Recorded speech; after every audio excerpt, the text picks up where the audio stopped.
I got so much motherfucking design on right now. Break it down, bring it back, make it clap. I got 3 old thoughts, new block, where that thing. Bitches on my line, and you know they come straight. Hold up, what it not, 45, scope it cash like whoa. How you fucking with these hoes up? Assalamualaikum warahmatullahi wabarakatuh. Perkenalkan, kami mahasiswi semester 1 Prodi PGMI SAI Muftahuda Subang.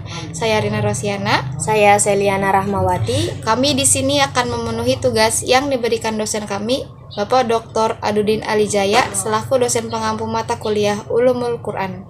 Di sini saya sebagai moderator dan teman saya sebagai narasumber. Materi yang akan kita bahas pada kali ini yaitu tentang tafsir ayat. Langsung saja ke pembahasannya. Oke, rekan Seliana, coba jelaskan apa yang Seliana ketahui tentang tafsir ayat. Oke, baik. Menurut yang saya ketahui dan saya pelajari, tafsir Al-Quran adalah ilmu pengetahuan untuk memahami dan menafsirkan yang bersangkutan dengan Al-Quran dan isinya. Tafsir ayat ini berfungsi sebagai mubayyin, yaitu pemberi penjelasan yang menjelaskan arti dan kandungan Al-Quran, khususnya menyangkut ayat-ayat yang tidak dipahami dan samar artinya. Seperti itu. Lalu mengapa ayat Al-Quran masih perlu ditafsirkan?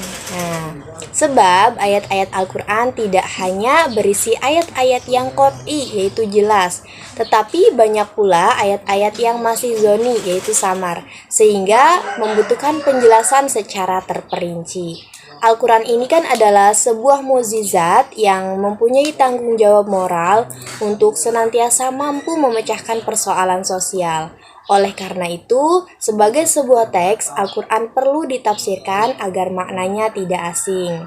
Karena masih ada mana yang masih samar dan belum jelas, sehingga sangat diperlukan ilmu tafsir untuk memperjelas makna tersebut. Oke, coba berikan satu contoh tafsir ayat yang Seliana ketahui. Oke, baik. Contohnya yaitu ayat tentang sholat yang ditafsirkan oleh hadis nabawiyah atau hadis Nabi. Allah Subhanahu wa taala berfirman, "Wa aqimus sholata wa atuz zakata warka'u ma'ar raki'in."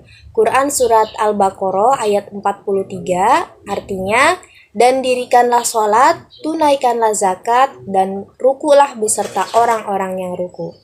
Dalam ayat Al-Quran ini diperintahkan untuk melaksanakan sholat. Namun, tidak dijelaskan bagaimana sholat itu dilakukan. Hal itu tidak dijelaskan secara terperinci. Nah, dari sini Nabi Muhammad SAW menjelaskan bagaimana sholat harus dikerjakan. Rasulullah SAW bersabda, "Sholatlah kalian sebagaimana kalian melihat aku sholat." Hadis riwayat Bukhari. Nah, dari hadis ini diperintahkan agar kita sebagai umatnya mencontoh sholat yang beliau kerjakan. Seperti itu. Lantas, bagaimanakah sholat yang sesuai dengan cara Nabi melakukannya? Seperti apa sifat sholat Nabi di setiap gerakannya? Seperti yang tadi sudah saya terangkan, kita sebagai umatnya mencontoh sholat yang beliau kerjakan. Nabi SAW bersabda, "Sholatlah kalian sebagaimana kalian melihatku sholat." Secara kontekstual, tidak mungkin semua orang dapat menyaksikan dan melihat Nabi sholat, karena hanya para sahabat saja yang sempat menyaksikan dan melihat bagaimana Nabi sholat. Maka yang harus kita lakukan adalah berpedoman pada hadis-hadis Nabi yang sahih tentang bagaimana sholat yang benar. Sifat sholat Rasulullah SAW sesuai dengan sebuah hadis yang diriwayatkan dari Abu Humaid As-Sa'idi. Perawi berkata, "Aku mendengar Abu Humaid yang waktu itu sedang bersama 10 sahabat Rasulullah SAW, dan salah seorang di antara mereka adalah Abu Qatadah bin Rib'i. Dia berkata, beliau, Nabi SAW, jika sholat, berdiri tegak dan mengangkat kedua tangan beliau setinggi pundak, seraya bertakbir.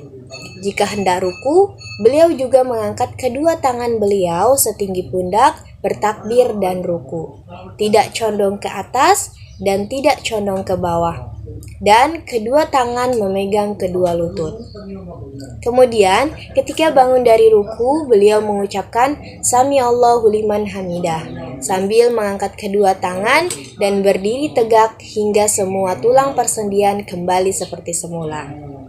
Setelah itu, beliau turun untuk sujud sambil bertakbir. Posisi duduk beliau dengan melipat kaki kiri dan mendudukinya. Kemudian beliau bangkit dan melakukan hal yang sama pada rakaat kedua.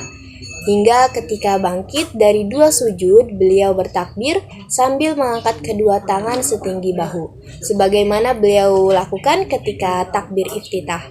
Kemudian pada rakaat terakhir, Rasulullah SAW duduk tawaruk lantas mengucapkan salam. Para sahabat berkata, "Engkau benar. Demikianlah sifat sholat Rasulullah SAW." Hadis riwayat 5 imam kecuali An-Nasai. Seperti itu. Oke, terima kasih Saliana yang telah menjelaskan tentang tafsir ayat. Mungkin cukup sekian materi yang kami sampaikan. Mohon maaf apabila banyak kekurangan kesalahan dalam penyampaian materi. Wabillahi taufiq wal hidayah. Assalamualaikum warahmatullahi wabarakatuh.